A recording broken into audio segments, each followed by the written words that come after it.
মানে আজি যিখন চাৰ্জশ্বিট দিছে মই সেইখনক জুবিনদাৰ মৃত্যুৰ চাৰ্জশ্বিট বুলিয়ে গণ্য কৰা নাই।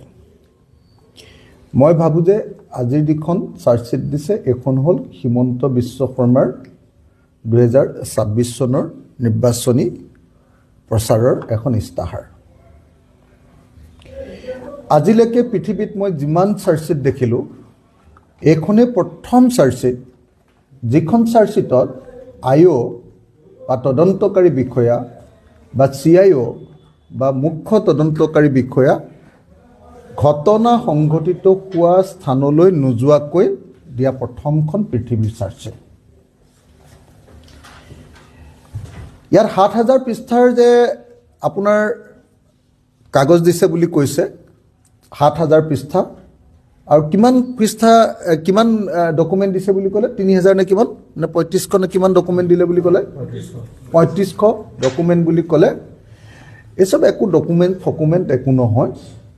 মই একদম ক্লিয়াৰলি আপোনালোকক কৈছোঁ যে যি তদন্ত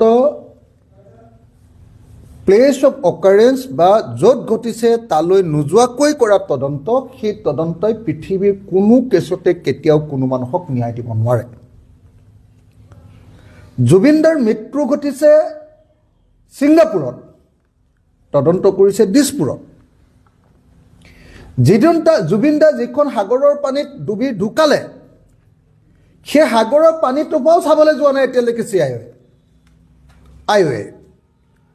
তাৰপিছত যদি হিমন্ত বিশ্ব শৰ্মাই কয় যে মই এখন বৰ সাংঘাতিক চাৰ্জশ্বিট দিছোঁ, তেতিয়াহ'লে মই ক'ম যে তেনেকুৱা চাৰ্জশ্বিট মই 1 ছেকেণ্ডত ডাষ্টবিনলৈ দলিয়াই পেলাম। মই বাৰম্বাৰ কৈ আছিলোঁ যে ঠিক আছে, ফাৰ্ষ্ট পেজৰ চাৰ্জশ্বিট এখন দি দিয়া। ইয়াত তোমালোকে মটিভৰ ওপৰত চাৰ্জশ্বিটখন দি আছা যে কিয় হত্যাকাণ্ড হ'ল বুলি আগতে তোমালোকে নিজে ঠিক কৰি ল'লা যে হত্যাকাণ্ড হৈছে বুলি আমি দি দিম, আৰু কিয় হত্যাকাণ্ড হ'ল বুলি তোমালোকে পইচাৰ কেলেংকাৰী এটা বনাই ধুনীয়াকৈ তোমালোকে ঠিক আছে পইচাৰ কেলেংকাৰী হ'ব পাৰে তেনেকুৱা এটা তোমালোকে ডকুমেণ্ট বনাই ইয়াত দি দিছা। মোৰ সেইটোলৈকেও আপত্তি নাই যে কি কাৰণে হত্যাকাণ্ড হ'ল তাৰ মটিভটোৰ ওপৰত এখন চাৰ্জশ্বিট দিয়ক, কিন্তু হত্যাকাণ্ডটো কেনেকৈ সংঘটিত হ'ল, কোনে মাৰিলে, তাৰ কি পৰিস্থিতি, তাৰ ওপৰত যদি ষ্টেটমেণ্ট নাথাকে, তাৰ ওপৰত যদি এভিডেন্স তথ্য নাথাকে, আৰু তাৰ ওপৰত যদি ডকুমেণ্ট নাথাকে, দলিল, তেতিয়াহ'লে সেই তদন্ত এটা শূন্য তদন্ত, শূন্যত গদা ঘূৰোৱা এটা তদন্তৰ বাহিৰে আন একো নহয়। গতিকে CID বা SITয়ে যোৱা 88টা দিন নহয়, কেইটা দিন, 84টা দিনত অকল শূন্যত গদা ঘূৰালে। ইয়াক কয় শূন্যত গদা ঘূৰোৱা বুলি অসমীয়াত কয়। শূন্যত গদা ঘূৰালে, একবাৰৰ কাৰণেও তেওঁলোকে প্লেচ অফ অকাৰেঞ্চ বা য'ত ঘটনা ঘটিছে তাত গৈ তদন্ত কৰিবৰ কাৰণে কোনো ব্যৱস্থা নল'লে। নাম্বাৰ 1। নাম্বাৰ 2, মই বাৰম্বাৰ কৈ আছোঁ যে ভাৰতবৰ্ষৰ BNSS 2023-এ 112 নম্বৰ যিটো ধাৰা তাত স্পষ্টকৈ কৈ দিছে যে বিদেশত ঘটনা ঘটিলে আমি নিশ্চিতভাৱে কোৰ্টৰ জৰিয়তে লেটাৰ্ছ ৰেগুলেটৰী পঠিয়াইহে কেৱল তদন্ত কৰিব পাৰিম আৰু তথ্য আনিব লাগিব। হিমন্ত বিশ্ব শৰ্মাই মোক উত্তৰ দিলে বিধানসভাত, বোলে নহয় আমি MLATৰ জৰিয়তে আনিলেও হৈ যাব। কিন্তু চেন্নাই কোৰ্টে স্পষ্টকৈ কৈ থৈছে যে MLATৰ জৰিয়তে আনিলে নহ'ব, MLAT থাকিলে বস্তু আনিব পাৰিব, কিন্তু সেইটো আনিব লাগিব কোৰ্টৰ জৰিয়তে।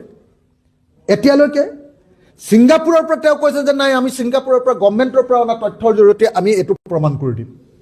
আৰু ছিংগাপুৰ গভৰ্ণমেণ্টে কৈছে যে জুবিন গাৰ্গৰ মৃত্যুটো হত্যাকাণ্ড নহয়। ছিংগাপুৰ গভৰ্ণমেণ্টে কৈছে যে জুবিন গাৰ্গৰ মৃত্যুত কোনো ধৰণৰ ফাউল প্লে নাই, কোনো ধৰণৰ বেমেজালি, কোনো ধৰণৰ কেলেংকাৰী নাই, সেইটো এটা স্বাভাৱিক মৃত্যু। আৰু তাৰ পাছত কৈছে যে ছিংগাপুৰৰ তথ্য আনি, ছিংগাপুৰ চৰকাৰে দিয়া তথ্য দি, ছিংগাপুৰ চৰকাৰে দিয়া এভিডেন্স দি আমি এইটো হত্যাকাণ্ড বুলি প্ৰমাণিত কৰিম। ইয়াতকৈ আৰু আভুৱা ভৰা ঘটনা কেতিয়াবা ঘটনা ঘটিছে? পৃথিৱীৰ মোক এটা গোচৰৰ নাম কওক যিটো গোচৰত এতিয়ালৈকে প্লেচ অফ অকাৰেঞ্চত তদন্ত নকৰাকৈ চাৰ্জশ্বিট দিয়া হৈছে। এইটোৱে অসমৰ জুবিন গাৰ্গৰ কেছটোৱে একমাত্ৰ পৃথিৱীৰ ঘটনা য'ত চাৰ্জশ্বিট দিয়া হৈছে অথচ IO আৰু CIO এতিয়ালৈকে ঘটনাস্থলীলৈ যোৱা নাই। গতিকে মই কৈ দিছোঁ, আপোনালোকক স্পষ্টকৈ কৈছোঁ যে জুবিন গাৰ্গৰ হত্যাকাৰীবিলাকক বচাবৰ কাৰণেহে আজি চাৰ্জশ্বিট দিয়া কৈছে।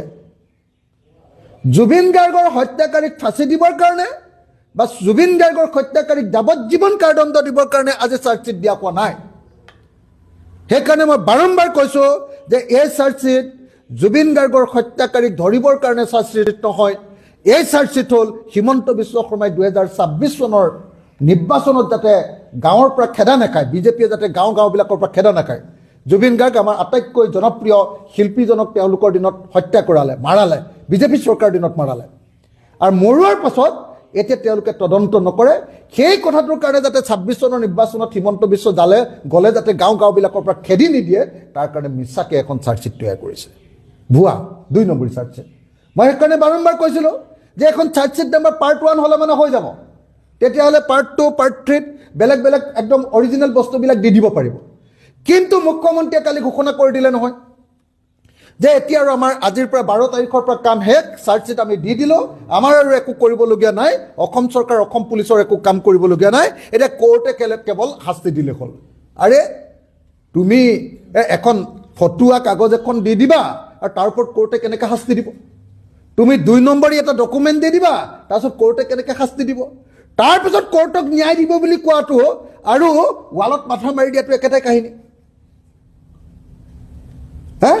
মোক ন্যায় লাগে বুলি মই যদি ৱালত মাথা মাৰি দিওঁ, অথচ ন্যায়ৰ কাৰণে মই কোনো কাম কৰা নাই, কিবা কাম আছে নেকি কওক? গতিকে হিমন্ত বিশ্ব শৰ্মা হ'ল তেনেকুৱা ধৰণৰ এজন মুখ্যমন্ত্ৰী যিজনে জুবিন গাৰ্গৰ মৃত্যুটোক লৈ গোটেই জীৱনত খেলা কৰিছে, ৰাজনীতি কৰিছে। আজিৰ সেইকাৰণে যিখন চাৰ্জশ্বিট দিছে, এই চাৰ্জশ্বিটখনৰ ওপৰত অসমৰ মানুহে কোনেও বিশ্বাস কৰিব নালাগে। এইখন হ'ল হিমন্ত বিশ্ব শৰ্মাৰ 2026 নিৰ্বাচনৰ এখন ইস্তাহাৰ। এইখনত 26ত যাতে খেদা নাখায় গাঁৱৰ পৰা, যেনেকৈ কা আন্দোলনৰ সময়ত খেদা খাব খুজিছিলে, ঠিক তেনেকৈ এই জুবিন গাৰ্গৰ মৃত্যুৰ কাৰণে যাতে খেদা নাখায় তাৰ কাৰণে বনোৱা এখন কি ক'ব মিথ বা কল্পকাহিনী বা সাধু কথাৰ এখন কাহিনী হ'ল আজি দিয়াৰ চাৰ্জশ্বিটখন।